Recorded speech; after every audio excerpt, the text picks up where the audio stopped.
I'm done, and this is where shabby meets plain. I'm gonna do something different today, which is gonna be a lot of fun, especially for me, because I'm gonna get to drink the end product. I'm gonna make white wine sangria. Not just any white wine sangria. I'm going to make a winter white wine sangria. And I think my recipe is a little different than a lot of people's because of simply what I add.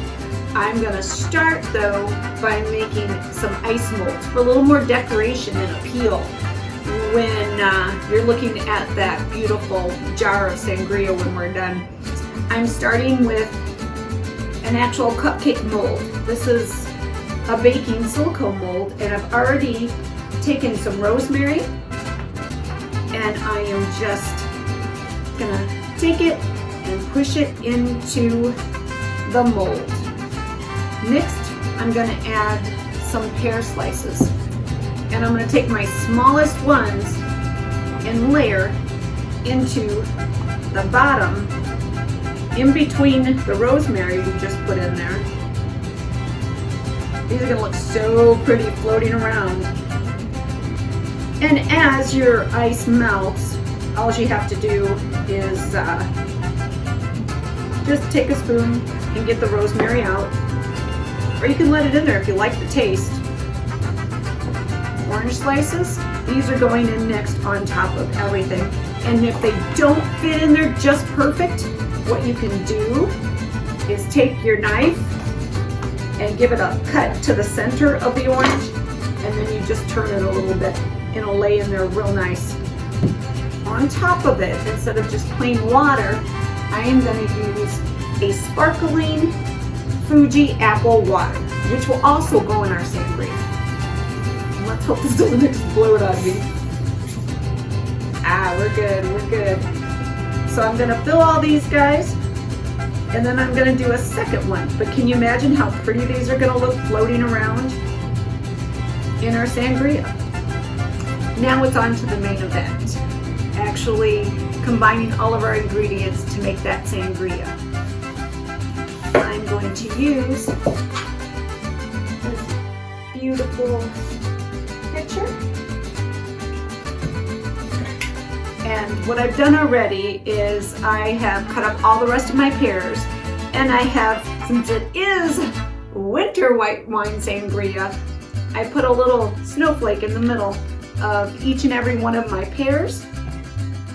I've used 3 pears total with what we used earlier too. 1 for each bottle of wine that I'll be adding.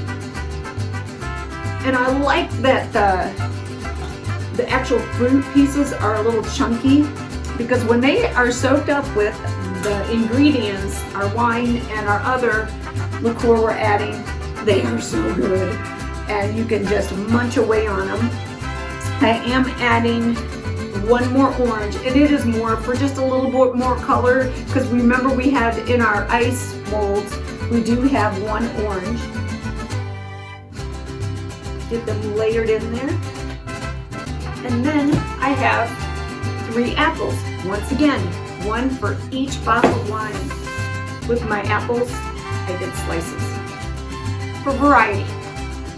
All right, all the apples are in. Now it's time for the good stuff. I am using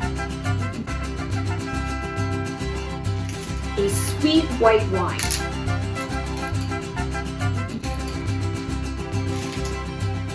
And I'm going to add 3 bottles. This is enough for a party. A lot of people add sugar. I do not, because I am using that sweet wine. And I'm going to add my sparkling Fuji apple water. So we'll have a total of 2 of the bottles of the water. We're going to add Plain Truth. And for each bottle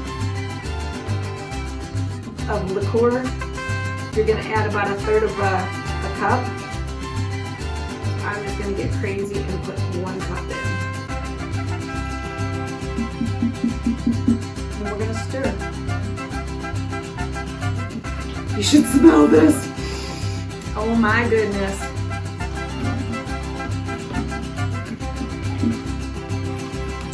now we are going to get it in the fridge and let it chill until our ice molds are ready.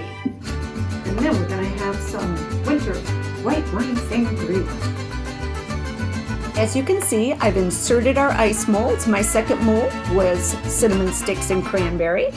I even kept the little snowflake insert from our pear cutout for garnish with some more cranberry and some rosemary. Cheers! Here's to you, and a special thanks to all my subscribers, and thank you for the views. I hope you enjoyed this video. If you did, give it a like, subscribe. Thanks for watching. This is Dawn. See you next time.